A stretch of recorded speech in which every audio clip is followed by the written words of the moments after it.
Welcome.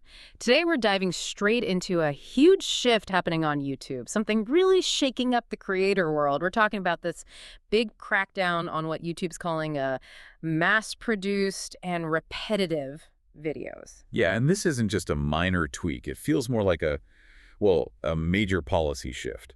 Our goal here is to give you that shortcut, get past the headlines, and really understand the tech behind this and, frankly, the risk it poses if you rely heavily on automation. Right, especially with this term that's been floating around, AI slop.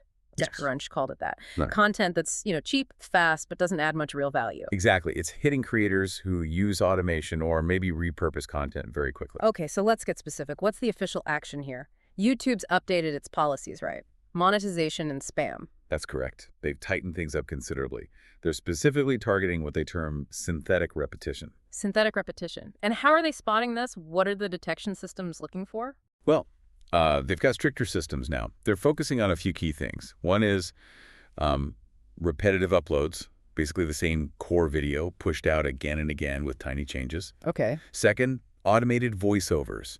You know, those common text-to-speech voices that pop up everywhere. Yeah, those are pretty obvious sometimes. And third, cloned commentary, taking scripts or analyses and just copying them across channels, maybe tweaking them slightly. So can you give an example? Like what kind of channel might get flagged? Think about those channels that just churn out endless top 10 videos, maybe using the same voice model, same stock photos or clips over and over, or maybe identical news summaries, same visuals, same AI voice reading the script. That's the kind of stuff they're after. And the interesting part is they're using AI to catch this AI-generated content, right? Exactly. It's AI policing AI, essentially. Yeah. They're using improved detection tools, things like visual hash matching for repeated stock footage. Hash matching, so finding identical image or video segments. Precisely. And NLP, natural language processing, to spot scripts that are almost identical, even if slightly reworded. They look for patterns that scream machine-generated rather than, someone actually writing it. They even check metadata and voice model signatures. So if a channel's spitting out hundreds of videos using, say, the same 5 stock clips and a known text-to-speech voice. The system's designed to flag that. It picks up on the lack of time on task. Time on task. That's a key phrase. Meaning if it looks like a 10-minute video took 30 seconds to make. You're in the danger zone. Yeah. The consequences, well, they can limit your ad revenue significantly. Demonetization, basically. Yes. And in more extreme cases, they might even remove the videos altogether. Wow. Okay, so that really forces a rethink for anyone doing high-volume stuff. Absolutely. It sends a clear message. Easy to make content is going to be hard to monetize now. So let's talk about the why. Why this big push right now? People always say viewer trust, but is it more than that? Viewer trust is definitely a huge part of it. I mean, YouTube doesn't want the platform to become this swamp of recycled, machine-written videos. If that happens, people stop trusting anything they see, right? They just assume it's low effort or fake, and they might leave. Makes sense. But you mentioned it's tied to the business model, too. Oh, absolutely. Yeah. Think about the advertisers. They're the ones footing the bill. Brands need safety. They need quality. If they see their ads running next to what looks like synthetic spam, They pull their money fast. Exactly. Yeah. So this crackdown isn't just about keeping viewers happy. It's fundamentally about protecting YouTube's core business, protecting billions in ad revenue from, well, machine-driven fraud. But there's pushback, isn't there? From creators who feel this might just be a way to make it harder for smaller channels, tightening the rules so only big players with high production budgets can really succeed. That's definitely a concern you hear in the community, and it's understandable. There's friction. But the policy seems aimed less at volume itself and more at effortless volume. Effortless volume. Explain that. So if you're putting out 20 videos a week, that's fine. But if the system detects signs that those 20 videos were basically stamped out from maybe 5 bits of source material with almost zero human touch, that's the target. The challenge isn't necessarily making fewer videos. It's about showing more clear human effort in each one. Okay, which leads to maybe the trickiest part. What about legitimate creators who do use formulas or templates? That's common, right? It's very common, and that's the fine line. Many successful genres rely on a consistent format. Like what? Well, think reaction channels. There's a template there, right? Video and video, the commentary timing, or commentary channels that break down news or topics. They often have a set structure. Educational content, too, often follows a pattern. So how does YouTube tell the difference between that kind of useful, formulaic content and the synthetic repetition they want to stop? That's the core strategic question for creators now. It boils down to originality and human insight.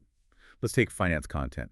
If thousands of videos use the exact same news script, same generic charts, that looks repetitive. Right. Low effort. But if a creator uses a similar template but adds their own analysis, maybe unique graphics they made, or delivers a really personal take that goes way beyond just reading the news. That signals real effort, human input. Exactly. For reaction channels, the format is the template, sure. But the value is the unique reaction, the facial expressions, the specific comments, the personality. The policy forces creators to make their unique perspective the key ingredient. You have to inject that human layer. So the takeaway is, if your entire process could be easily replicated by an off-the-shelf AI tool, You're vulnerable, very vulnerable. This really does force creators to rethink how they make things. it sounds like the era of those, faceless channels with just an AI voice reading a script over stock footage might be ending. It certainly seems to be getting decommissioned, yes. Yeah. The push is back towards originality, personal takes, storytelling. Creators need clear human insight injection points in their workflow. Scripting, visuals, commentary, editing has to show human thought. Okay, let's step back a bit. There's a philosophical question here, isn't there? Is YouTube fighting AI itself, or just how it's being used badly? That's a great question. And based on their language, it seems very clearly focused on the use, not the tool. We need to separate responsible AI use from irresponsible use. Okay, what's the difference in YouTube's eyes? Responsible use is when AI helps creativity, like using AI for quick translations to reach more people, or maybe as a research assistant for scripts, or even generating some simple background music. These are tools that assist the human creator. And the irresponsible use. That's the target. It's when the main goal is just pumping out massive volume for quick cash with zero regard for the viewer, just spamming the system. YouTube's message seems to be, AI should enhance human creativity, not replace it entirely when it comes to delivering value. What about accessibility, though? That seems like a potential gray area. If someone uses an AI voice because they have a speech issue or AI captions for accessibility, could that get caught by this? That's a really important point, and honestly, something the platform needs to clarify. Historically, YouTube supports accessibility. The current policy seems aimed at the generic, spammy use of AI voices. It probably comes down to context. If the AI is clearly helping a human creator or making their unique content accessible, that's likely okay.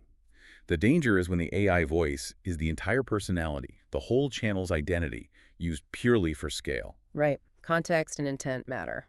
So for creators listening who might be using automation heavily, what are the immediate practical steps they need to take? Okay, number one, a serious strategy review.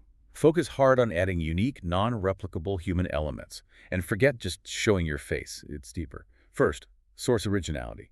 Try to use unique visuals. If you use stock, customize it heavily. Add original graphics, unique edits. Show effort in the visuals. Make it look like you made it, not just grabbed it. Exactly.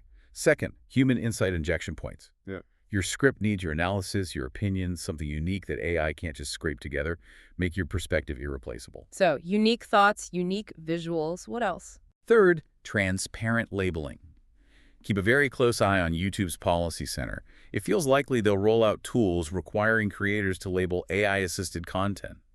Being upfront about using AI tools might actually become part of compliance. That makes sense. Get ahead of it. What if the channel does get demonetized under this new policy? What's the process for appealing? Preparation is key. Document your production process now. If you appeal, you need to show a human reviewer exactly where your effort and originality went into the video. Show script drafts, graphic design files, explain how AI was just an assistant, not the whole creator. The burden of proof is shifting to the creator to show they're human. Prove your humanity. Wow. Okay, so wrapping this up, the big picture is YouTube's tightening control, using its own tech to fight low-quality AI content. It's about platform trust, advertiser confidence, and ultimately, they argue, it benefits creators focused on real value. Yeah, the health of the whole creator ecosystem kind of depends on cleaning this up effectively. So we'll leave you with this question to think about. We all see the problem with AI slop, sure. But is YouTube's approach using aggressive AI detection the right way to enforce human creativity? Or does this just tighten control, raise the bar for everyone, and maybe create this endless tech arms race where creators are constantly trying to outsmart the algorithm instead of just focusing on their audience? Something to consider.